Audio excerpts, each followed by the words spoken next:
Hello and welcome to the O.V.G.C podcast, episode 28. I am your host, as typically, Soul Zane, and then with me today, as regular, below my square is... My name is Jeff. It's Jeff. It's SD Convoy. Welcome back, of course. Glad to have you. And our special guest today is my brother, Seasonsguide. This guy looks familiar. He does. And Orange usual suspects. So, welcome. We have I think a pretty good show today, and I think that's going to be because we have so many choices this time for our classic suggestions. We had nobody second anything this time. It was all, and a lot of them were fresh suggestions, which is good to see. So it's a little half and half, which I'm really, really happy about. All really solid suggestions too. Yes, absolutely. You guys have went out of your way to pick out some good suggestions this time. Everyone's been killing it with the suggestions for monthly. I think we're not far enough into the elimination of consoles yet for people to like get super creative, but I do think that like I'm curious to see how it affects things as the year goes on. And I'm already trying to make plans to do for next year. For I want to do a theme for every single month next year. I think might be kind of fun. So yeah, we have not eliminated N64 yet, so it keeps staying on there. And will this be the month? Right, and one of the suggestions too was Spiderman, which when we talk about that, we'll talk about it. But Spiderman, that version, the N64 version, was released on the PS1 and the Dreamcast. So technically, it could count as our Dreamcast title if it gets selected. But speaking of things that are but a dream, we have Tomb Raider. This is our game of the month for May. And boy howdy, this was a hard game. I think we had like 4 or 5 people attempting Tomb Raider at least when we started. Jeff, I want to throw it your way because you did try Tomb Raider, but you didn't get very far though, right? Did not get very far, no. Okay. I was having a real hard problem with the controls, kind of janky. I did switch up a little bit just to kind of experience the first couple levels. I did check out the remaster versus the original version. I did get the original version. And they did have the fixed controls, which they helped, but they didn't make the game, like they didn't instantly make the movement, enjoyable. But the improved controls helped, I would say. But holy smokes, the original on the original hardware was rough for me. It's hard. It's super hard. But yeah, you're a cult badass and you play it that way. Thank you. Yeah. I definitely feel like half the challenge of the game is just controlling Laura. Yeah. And can you put her where you need her to be? Are you facing the right direction? Yeah. Are you gonna fall off this ledge when you try to do a side jump? There is definitely some frustration, especially early game, and I don't know if maybe by the time you get to late game you get used to the controls and it's easier. But that was a rough start. I'm gonna tell you now. No, it doesn't get easier. In fact, they actually make a lot of the jumping harder. And there's because they'll even put you on platform segments that'll be like around corners that you have to jump at an angle at and then maneuver through the air properly just to get to where you need to go. And then I don't know if since we're still talking about controls, I don't know if the remaster, because I played the PS1 version all the way through. Okay. And Oh my God. thank you. I'm the best. And I don't know if this is different, but when you play it on the PlayStation version, in order to make Laura jump, you have to push in the square button, and when you release the square button, technically is how she jumps, essentially. Oh, jump on release. Kind of, but that's only if you're running, essentially. Like, I believe that's correct because I don't know about when you're running, but I believe that is correct because of the you can change her from a standing jump to a standing long jump. Yes. And you can do that during the jumping process. Yeah. So I don't know. So in order to jump with Laura, you have to push the square button and then immediately push your directional button to pick your jump. Yep. In the remaster, is that fixed? Is that changed at all? Can you just jump wherever you want in the remaster? Because I watched somebody online play it, and it looked like they were just pushing the button and they were just flying all over the place. And Laura was just like, it was just like crazy how well this person was maneuvering. And I was like, this game does not move this way for me. Yeah, the amount of maneuverability you can do in the remaster is increased by a lot. Okay. I was making corner jumps by like running and like tilting and then jumping, so I could kind of like run, jump, and then kind of curve in the air a bit more. Yeah. So I didn't have to like position myself before I jumped. I could just run, jump, kind of make a turn, and then it would work. Okay. So the remaster controls really helped out in a lot of situations for me. And I did try swapping between the two just to see. Yeah. Yeah, I hated the tank controls. It was definitely a challenge. I enjoyed it though, because I do kind of like tank controls, but I think Lara Croft kind of it doesn't really do tank controls really well in a 3D perspective. Like not like this, I should say, with a free motion camera, whereas Resident Evil is a fixed camera angle, right? And it makes sense. Whereas this though, the camera's like whoa, like it's going all over the place, and it really kind of messes with you. But aside from that, was that kind of like as far as you got with the game, Jeff, or did you like kind of go a little bit further? Like, did you get through a stage at all? Yeah, I got through a couple stages. Okay. Yep, I was still in the first world, but did you make it to the dinosaurs? No, I didn't make it to the dinosaurs. Okay, because that's just level 3, and level 2 does make it seem like kind of hard. Or level 2 does kind of like really expand it and make the game like really a lot longer. Like the stages get really long, like unnecessarily long. A lot of hidden stuff too, which is cool. I mean, I think it's really fun like that. So since you didn't get like too much farther, you don't really have like a huge experience with the storyline and all that stuff like that. I'm gonna jump in next here and talk about my experience with it then. Because I played through the game on the PS1, the original hardware, for that, and I do believe I don't know if this is true unless somebody wants to look it up really quick. But was Lara Croft made with the PC in mind? I say Lara Croft, but I mean Tomb Raider. Was it made with PC in mind, or was it actually a PS1 OG game? I'm pretty sure it was a PS1 title. Okay, but that I can look it up the development on Wikipedia. I can try and take a look while you talk. Yeah, that's fine. Look it up while I'm continuing. So, controls are all obviously tank controls, right? But so is the jumping. The jumping becomes tanky. Like they designed it to be tanky. Now, but there is a lot of maneuverability in it, so it's kind of hard to like explain.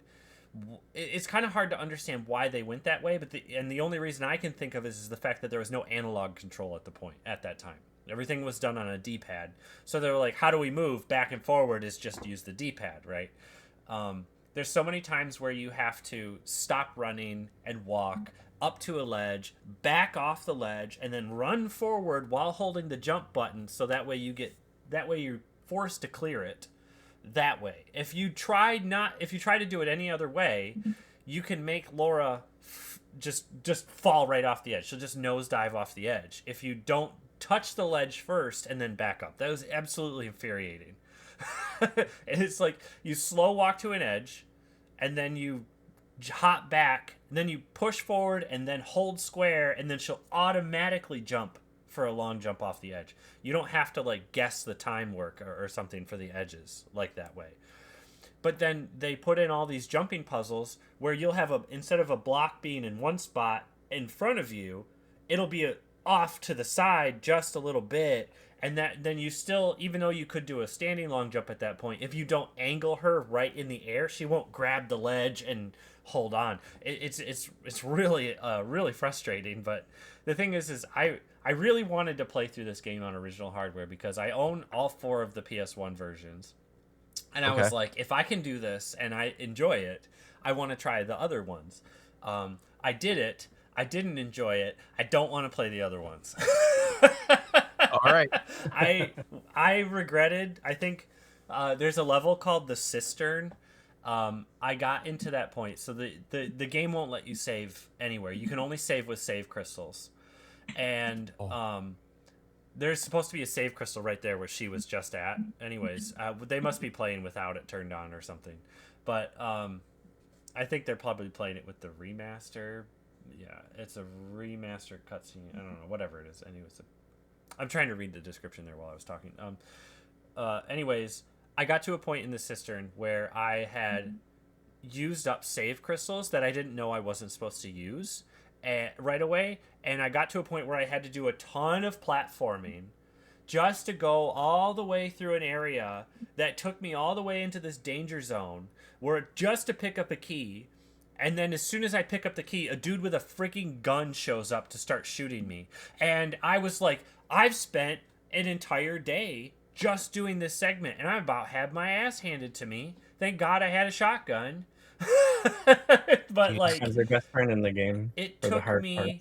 It probably took me about 2 hours to get through that segment.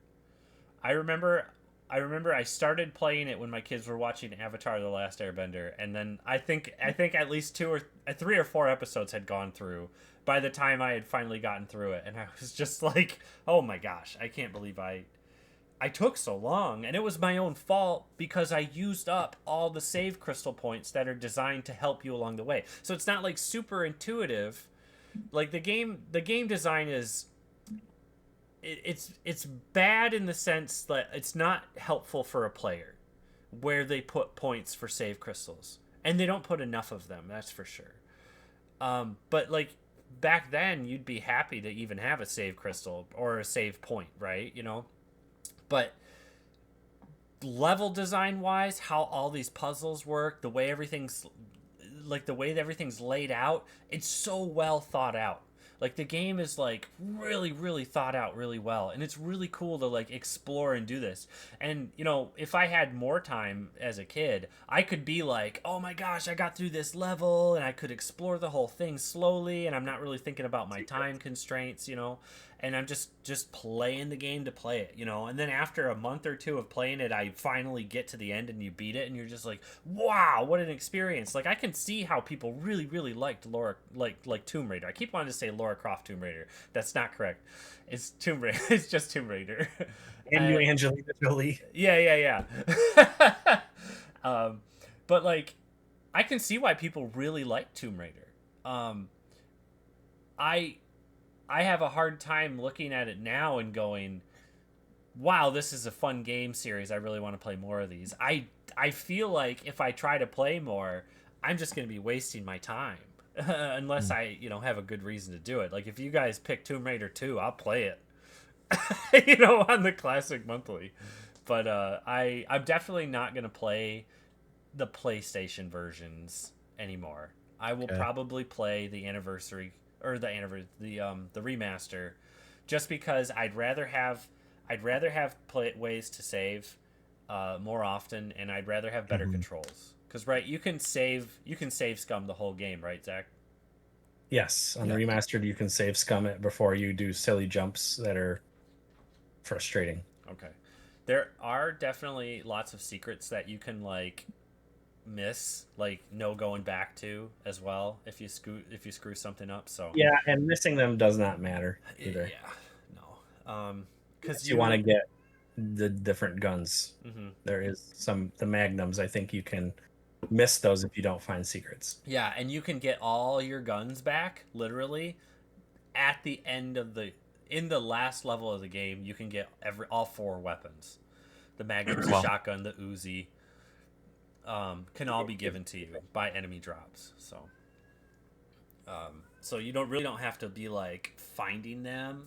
Honestly, I would just collect as many bullets as you can up until that point, but I wouldn't worry too much about collecting all the guns or missing a gun here and there, which is kind of nice. Story wise, it's I had a hard time remembering what was I going don't on. really understand exactly what was happening, but so the premise is this lady from Natla Corporation or whatever it is, like they are trying to find these three pieces of some artifacts that are used in order to basically create like a alien god essentially, and the aliens are in the pyramid, surprise surprise, which is actually above Atlantis, which is weird. And the you end up foiling that plot, and the alien god is only like kind of like half born, and then the lady who is running the thing turns out she's like part alien demon as well, and you fight her at the end of the game and kill her. She dies, and then you're running around, and then she just comes back to life, and you have to kill her again. So that's the final boss fight in the top of the pyramid. Yeah, the game's not over. Yeah, it was actually kind of surprised. It scared the heck out of me. But this game's got like so many curveballs to it. Like, I know in the new game series, Laura becomes like a god or something like that at the end of the third game, and I never had thought before this time that Tomb Raider was ever about aliens and weird stuff. I always thought it was just an exploration, very Uncharted like type game series, like you're just finding artifacts and stuff. No, it turns out Laura's always been about sci-fi, aliens, and all that crap right from the get-go. So When it turned into a sci-fi horror game, that's when I was like, this must be why people like Tomb Raider. Because I did not expect that going in. And then when it started to actually like freak me out a little bit with its creepiness, then that was when everything kind of changed in my opinion. Yeah, and like what's like skinless monsters that throw grenades at you and stuff. Yeah, they're basically like mummy wrapped, dogmen and centaurs and yeah, yeah. There's one right there. creepy, Yeah, you can creepy see. demon bird things. Yeah, I never had a problem with the dang demon birds, but No, they weren't too much of a problem. Panthers and jaguars killed me a lot, or mountain lions and stuff. I hated them. Yeah, the first time I saw the Tyrannosaurus Rex, which was pretty wild. You find out dinosaurs are still alive underground. Like that's cool. yeah, Like I think like that's really dude, cool. I didn't realize that Laura Croft was going to continuously jump the shark. I thought it was just going to do it the one time. felt like like oh my gosh, we're Turok, baby. Yeah. So I think that's kind of all I have to really say about it. It's a janky feeling game. It's a good game, but it's hard to play nowadays when you have more modern games that make some of the things that Tomb Raider used to make gameplay extended, like to extend your gameplay experience or extend the challenge, because some of the challenge was to replay all these really long sluggish parts and then try to make the gamer feel accomplished when they've done them. And to be honest, all I was just like, thank God it's over with. When's the next part that I get screwed over on? So Zach, you tell us what you think. So you suggested this game. You played through it on the anniversary version. And the remaster, yep. Yeah, and then you did a little extra too after that, right? Yeah. So I'll tell you about my experiences with it. So I picked this game originally because I thought that it was in the classic zeitgeist that I felt like I've never played it as a young man, and I wish that I had a better experience with it, because my first initial experience with Lara Croft was in Tomb Raider 2 on the PC at a friend's house. And when you play that game, you do not really get a good understanding of the game itself, because if it's your first game, once you start the actual level, the first thing that happens is you jump into a pit and then immediately get assaulted by a tiger. And if you don't know how to play, that's it, man. So it was almost like when Tomb Raider 2 started, you already had to have played Tomb Raider 1. And I'll get to that in a little bit.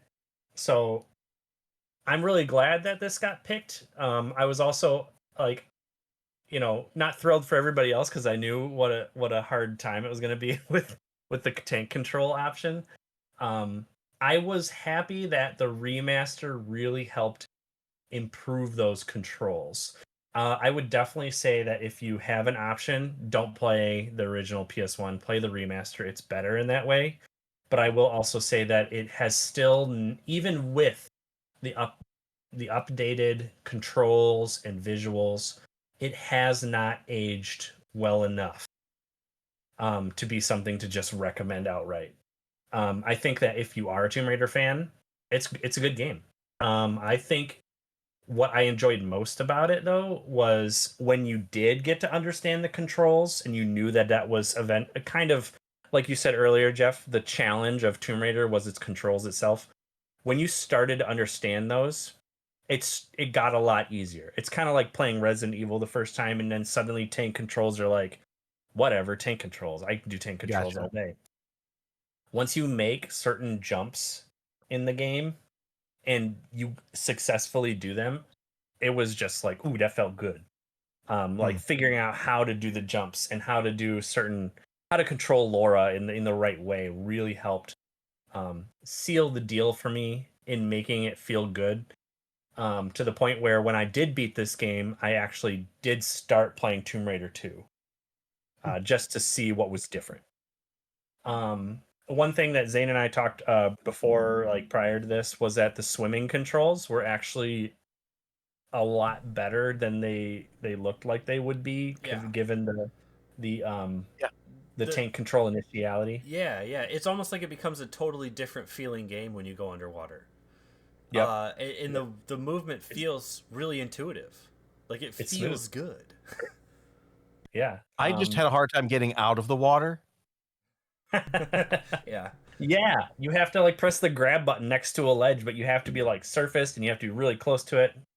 Pain in the neck. And she swims super slow when you're on the surface. It's just like when you're on the surface, it's slow. Yeah, you have to basically just go underwater to get that last couple. Yeah. Anyways, I did have a glitch underwater once. Sorry, I had a glitch where I was going up, and instead of going up and then over, she just kept going up and was stuck in the ceiling the whole time. She was just swimming into the ceiling, and I was just running out of air, and I was like, Laura, what are you doing? I was like, get out of there. I got her stuck in a secret spot in the cistern where she was just vertical, and I couldn't swim down, and I couldn't back out, and I couldn't change her position at all, and I just had a crocodile attacking me the whole time. So that really sucked. So I was like, well, this blows. So I got out of that. I don't know why that happened. I did. So that was one glitch that I did experience in a similar way. But there was one other glitch that I thought was going to happen. And you've probably noticed in like some of her jumping that you see wall clips. I did manage to clip a wall once. Oh, really? And I don't remember how I did it. I think I just got close to a wall and tried to jump. And then she like glitched into it by accident. And then I was just stuck. I couldn't move at all. All I could see was the wall. I'd be curious to see what kind of boundary breaking people have come up with this game. Yeah, the speed run I've seen once before. It was, it is not normal. Jumping itself is your fastest movement, but then you just find glitches to get out of the walls and move to different portions of the game. So, anyways, the visuals are highly updated. In the remaster, you can see in this she's got her hair like tied up really heavily. In the remaster, if you flip over to it, her boxiness is gone, and then she's got like a much nicer looking ponytail. Her hair moves, right? Yeah, you see a sway to her hair even. The graphics look better. I don't know if you want to find a remaster look while we're talking. Just for long play. And you did notice that you can push start to change between the new graphics and the old graphics, right? Yep. And in fact, I use that to my advantage. Because when you are playing in the remaster versus the OG graphics, the lighting changes. So if it's in a dark spot and you change to the old graphics, suddenly you can see because the lighting is different.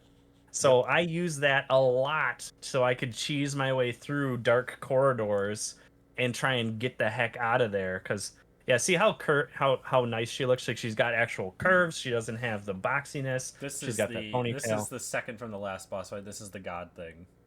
Yeah, this is like the half-created god Alien baby thing. I don't know what the hell it's supposed to be. Yeah, it's creepy. There's a weird comment about. There's a weird comment the bad guy makes. She goes, "Too late for an abortion now." Oh yeah, dude. Wow.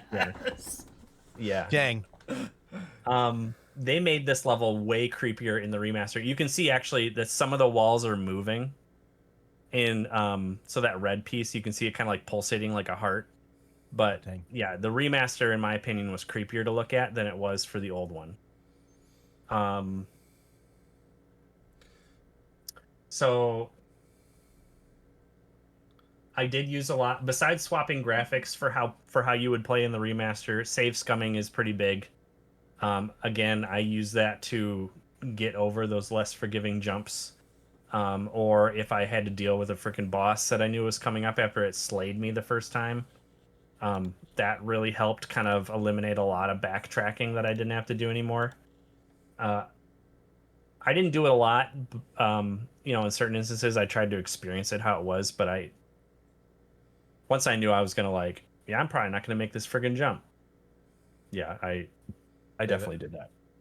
I had a lot of points where I had to look up guides just to see what the hell I'm doing. Unfortunately, there was times where I was just like, I'm 100% clueless right now. I don't know what I'm missing, and I don't understand why I'm missing it.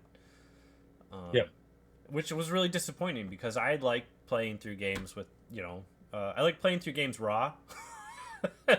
Where I don't have to, where I experience it all on my own. I don't have anything spoil it for me. And then I had to look up some 3D maps. And then unfortunately in those maps, somebody had put a picture of that giant baby thing there. And I had that spoiled for me, which kind of sucked because every time creepy monsters showed up, I was always just like, what the fuck? I was jumping out of my skin every time. So having that reveal spoiled for me kind of sucked, but I remember the first time they had the dog things wrapped up and they were standing around a podium of some kind. They look like mummies is what they look like. Yeah, and I could point my guns at it. The game was auto aiming for me, and I was like, okay, this thing's gonna come to life, right? And it never did. And I was like, what the hell?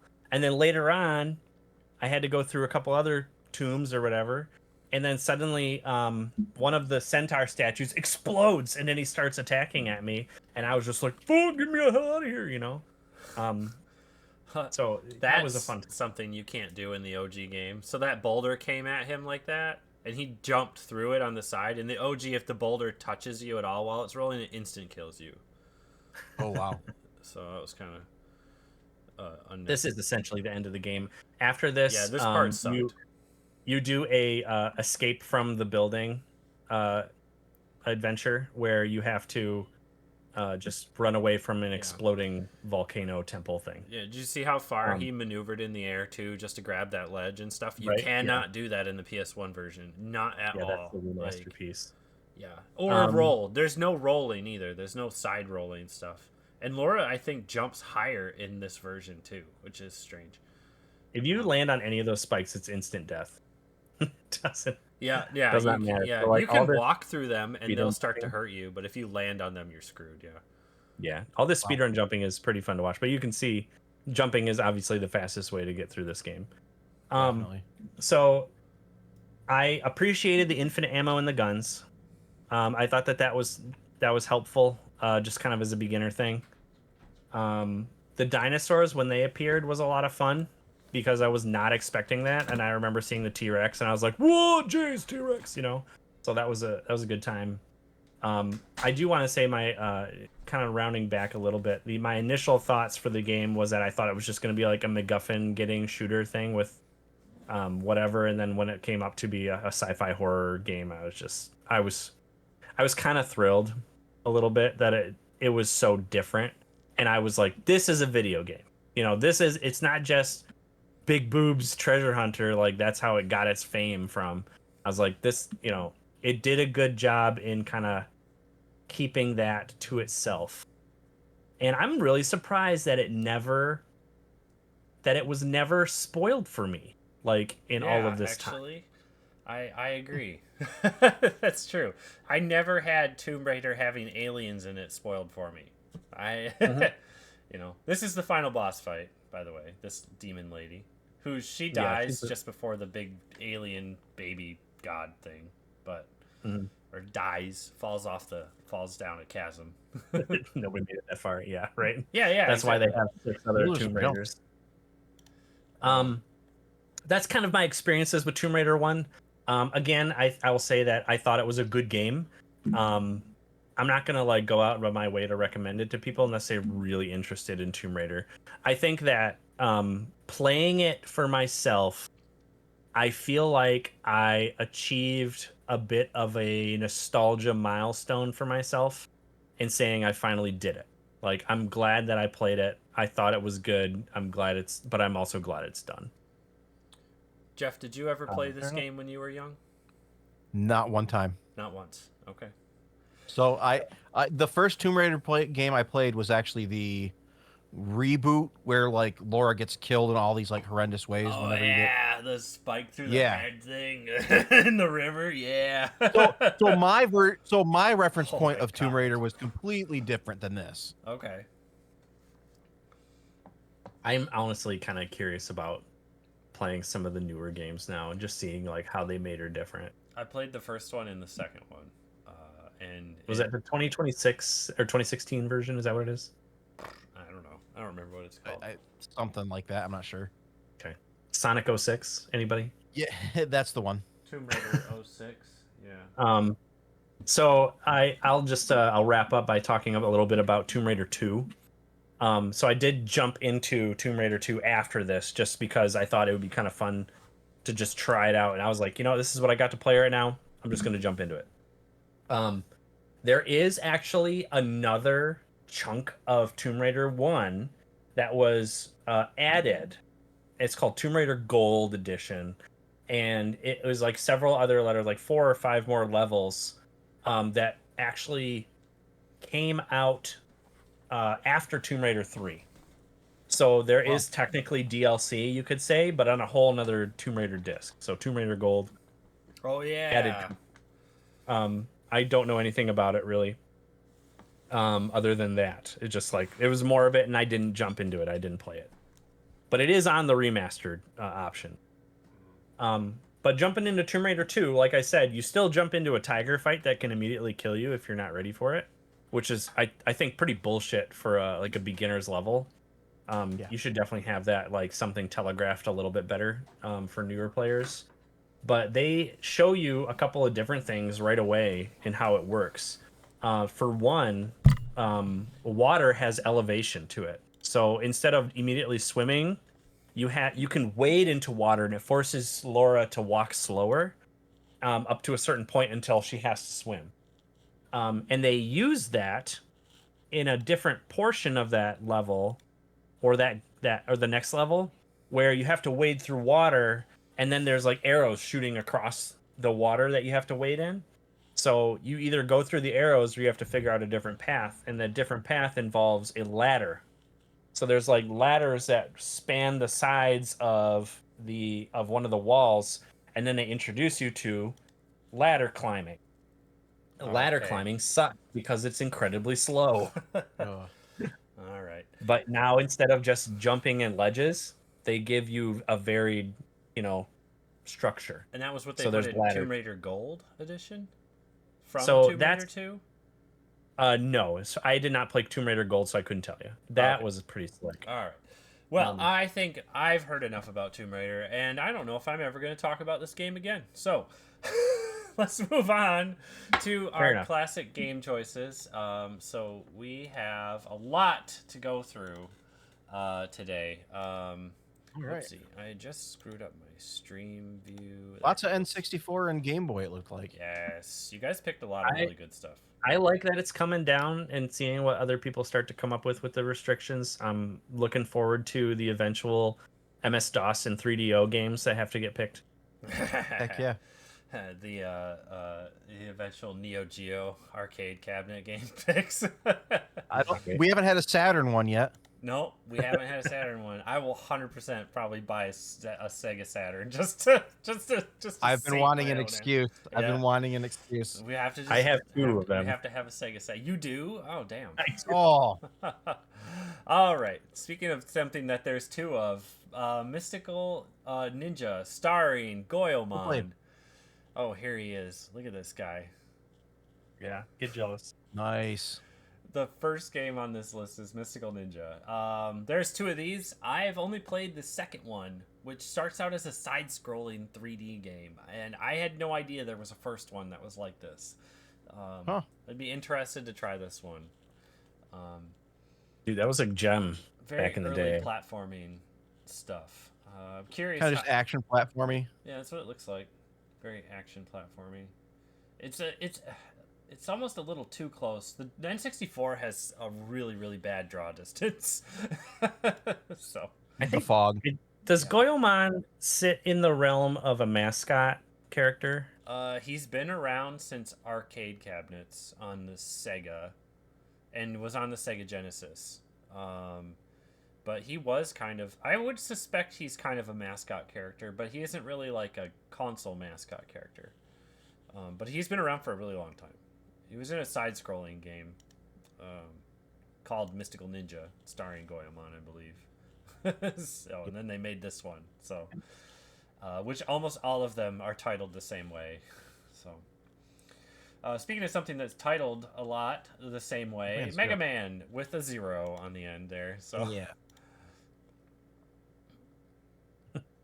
I did see that I actually have the Zero collection on DS. Oh, very good. Oh, nice. That would be worth picking up. So what game was this on? Or what's this? Game Boy Advance. Yes. Have you played through these at all, Jeff? I've just kind of like started a few of them like to see how they play. These ones are significantly like, at least in my experience, a bit more difficult than like the Mega Man X games. Oh, really? Okay. Yeah. Speaking of something else that's difficult, is Mischief Makers. Shake, shake. This one showed up Welcome a few back. times. It's been on a few times. Yes, it has. It's starting to become the next Pikmin, it feels like. Don't say that. You can blame that on me. Next is Pokemon, the trading card game for the Game This Boy. is a good one. This is a good one. Kala. Yes. I actually just recently downloaded a ROM to play the sequel, which somebody had meticulously translated, and Oh, nice. I have to say I'm not sure how to play through it yet. The first game and the second game you meander in these games to try and get to the end. Like there isn't really like a set path you take. It's very open world. So yes, the sequel is a JP only game. And somebody had just not recently, but it's been translated for a little while now, and you can get a good ROM for it. And I was playing it on my phone, so. Even if this doesn't get picked, Zane, you should definitely drop the ROM because people should experience it. I mean, maybe. We'll see. Speaking of something that we'll see, is Warioland 4. So we went from Tomb Raider Egypt to Warioland Egypt. Very appropriate, I think. This game came out in the Nintendo DS Ambassador stuff. That was the first time I had actually heard about it. I didn't know that this game actually existed until then. Really? Yeah. I thought Wario Land had stopped at Wario Land 3. Interesting. It's on the NSO, which is why I picked it, because I thought it would be accessible. Oh, there you go. Cool. There's a lot of games And that are this was kind of the start of the... So is Pokemon TCG. This was kind of the start of the get to the end and then get back to the beginning style of gameplay loop, as far as I know. Yeah, I think it's timed, right? Yeah, they all are. Yeah. Which, honestly, just ignore it. You can get so much done in that amount of time that it has you actually go through. So it's not really as difficult as it seems. Something else that may be as difficult as it seems is Spider-Man. Specifically the N64 version, which is what Grendel had picked. But I'm going to tell you, the N64 version is the worst version of this game because one, it does not have the what if scenarios that the other games have in it, so you're actually missing game content. And two is that the draw distance and frame rate actually is like much lower than the Dreamcast and PlayStation version. In fact, the Dreamcast version I was told is the better version altogether. So well, the Dreamcast is the best version, yes. Yeah. But I like it on the Nintendo 64 though. Do you?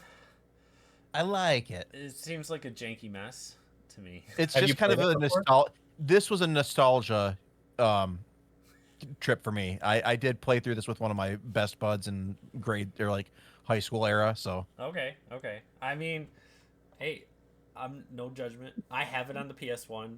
If this gets selected, that might be the way I play it. But if I don't have it on the N64, I may just go out of my way to buy it just so to have the N64 version too. So is it on 64 Dreamcast?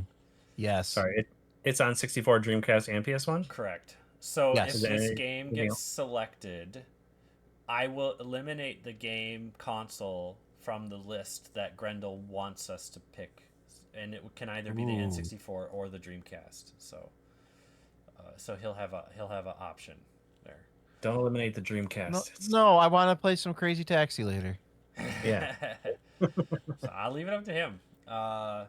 Something I leave up to no one is Godhand. Godhand. Summon up the power of the God-Hand. Oh, geez, it's like that scene from JoJo. So this game is straight up like the most impressive beat 'em up out there. But it's a button masher, and you got to learn combos in order to actually like get through this. It's a hard game. It can be a hard game if you choose Does that say not. Pick Me? Yeah, it does. Oh, so there was a like cutscene. Resident Evil, but you use there was a your fists. cutscene prior to this where he got that put on his back.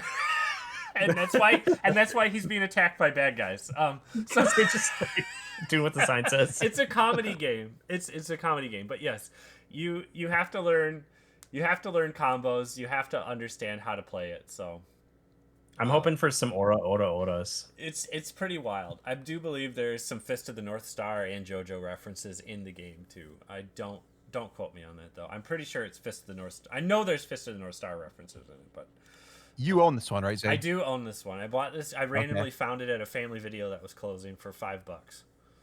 Heck yeah. Yeah, no instruction manual, but I got it. Yeah, it's pretty fun. I tried playing it a long time ago, and I got relatively far, but I got stonewalled at a 3-course boss fight, and then I just kind of I kind of checked out on it. But yeah, Godhand. Even if you don't, just saying, even if you don't like get a chance to play this, like literally just listen to like the music. It's got a pretty killer soundtrack, and it feels good to play. PS2, Devil May Cry, also on the PS2. Devil May Cry has kind of like it wants to be Castlevania, and then it just doesn't do it. It kind of just does its own thing. The first Devil May Cry is pretty kind of cool with its gothic like style and stuff, and then but you have like, you know, Dante is kind of just like this, you know, pizza eating, gun wielding dude who's like got a bad attitude, and he, you know, it's a relatively good game. This game's been remastered a couple times now, I think, but you know, it'd be a good excuse to buy the HD collection if you don't already have it, which you might. People out there who have Steam and free game stuff that goes on with some of that stuff, or I think it was even in Humble Bundle quite a few times if you've ever gotten a Humble Bundle.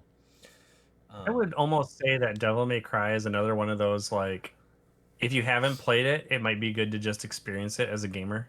Yeah, and skip the second game. Just play the first one and then play the third one. Don't play the second game. Okay. The second game is really bad. I'd play, if I remember correctly, I played this at a friend's birthday party and I beat it in like 3 hours. You probably beat the second game in 3 hours because it's super short, but it's really bad. Okay. The first game's like, yeah, the first game will take you like eight or 9. I don't know. This feels familiar. Maybe not. I don't know. Something else that's familiar is Donkey Kong 94 for the Game Boy. This is our backlog pick. So Not a Jeff, bad one. Yeah, Jeff, you suggested this one a long time ago, so I'm excited. If this one gets picked, I wouldn't feel bad. I like this game. So, another Game Boy game is Kirby's Dreamland. Heck yeah. We've had this one suggested before. Super duper short. Honestly, if it gets picked, I kind of would be happy because I still got to finish Half-Life 2 and I got to finish KOTOR for next month. And I may have to start over KOTOR, unfortunately, because I've kind of screwed myself. I'm in a screwy position right now on that game and I'm not happy about it. Kirby's Dreamland is a lot of fun. There's like a debug mode you can access as well, I think, in the original Game Boy. Just some button combination thing. Don't ask me what it is, but I remember learning about it when I was a kid and figuring it out. Yeah, there is a debug mode in it, and there is also like I think like a life cheat code or something in it too. Yeah, this is Kirby's first game, I think, if I remember right. This is his very first game. He went from being a placeholder sprite to actually just having his own game. So I think he was white on the box too. He wasn't pink yet because of the Game Boy Color graphics. Yeah, he wasn't pink until the second game, right? Or no, he wasn't pink until the NES version. Kirby's Adventure. That's the second one. Is it? Because there's Kirby's Dreamland 2 on the Game Boy. Yep, that's after Adventure. Ah, okay, got it. So. Yep. All right. So speaking of sequels, Majora's Mask. Yeah. The greatest Zelda game ever made, right? It's so good, dude. I don't know if I'd say that, but dang, is it good. It definitely gets people flip-flopping. I feel like there's a lot of like, yes, no, maybe so. I do agree Breath of the Wild is probably the best Zelda game, but Majora's Mask is like, mwah, chef's kiss. It's such a good game. And there'll never be another Zelda that plays like it at all or feels this dark and foreboding. And as we've discussed before, play it on the OG hardware if you have it. So I just want to say that Majora's Mask is effectively the same as Tears of the Kingdom because you are reusing assets to create another excellent Zelda game. And that, I think, is something that Zelda needs to do more of. That is Zelda. That's always been Zelda's history, though. They've done that for tons of games, including the Link's Awakening, and then also Seasons and Ages reuses sprites, and then I don't know if they reuse them if they don't remake them on those. They look the same, but I don't know if I'd say they reuse them. Well, they probably don't, but then you have Spirit Tracks, and then which is this, the sequel to the other DS sailing one, which is a sequel to Wind Waker, which uses all the same sprites. So Nintendo reuses sprites for Zelda constantly. Even modern. Think about like the Link's Awakening remake, and then they had the Zelda. Was it the? Oh yeah. Oh, the Wisdom. Echoes. Yeah, Echoes of Wisdom. Yeah. See, that's always been Zelda's MO, is just to reuse the same assets over and over again. I've been don't fix informed. what ain't broke, I guess. So you're dang right. Probably could have reused the Skyward Sword sprites at some point, but oh well. Oh yeah, Amins mentions that. Amins mentions in the chat that Oracles were devved by Capcom. Oh yeah, that's right, Capcom. But I mean, they still would have. They would have probably had to recreate all the sprites then, but otherwise, so possibly. But I love those games; they're fantastic. Yeah, what a weird story of the history of those ones too. But another time. So we are at the end of the show, which means we are about to pick our game for next month. Before I do that, we did also pick our new anime of the month, correct? What was the choice? Ooh. Marriage Toxin. Marriage Toxin. So that's anime for June. So I've read some of the manga. I like it. I think it'll be. It's very good. Have you watched any of it yet? Oh yeah, it's pretty faithful to the manga. I love it. It's just such a. You just don't expect the dynamic that comes out of it between all the characters. So I really enjoy it. It's shonen serious with comedic aftertones is what I would say. So it's very good. All right. Well, I look forward to watching Marriage Toxin while we play this next month's game of the month.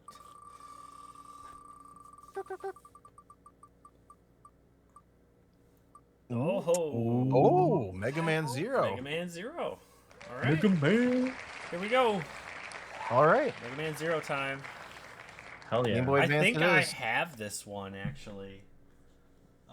Nice. Don't go looking. You ain't got time. Hold on. Yes, I do. Go in. Jeff, you said you had a collection for this on the DS? Oh, no. Yeah, there's a Mega Man Zero collection I on the have DS. Mega Man 04 on the Game Boy Advance. Doesn't count. I'm sorry. It doesn't count, no. So how many are in the collection, Jeff? Let me check. I think it's all 4 of them. Okay. What are our options then to play this besides the original GBA?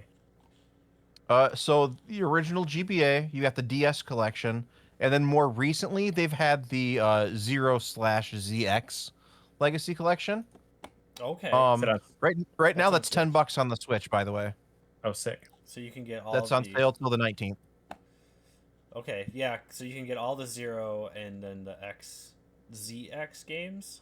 Okay, so Yep, that was like that was the DS like sequel to the Mega Man Zero games. is it better to play the DS versions, or do you think the Switch one is good?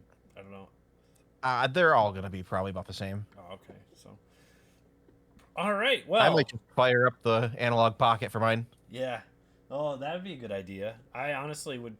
I prefer to play Mega Man games with save states now, just because I hate replaying the stages over and over and over again until I've perfected them sometimes. And a lot of times Mega Man just gets me that way. So For sure.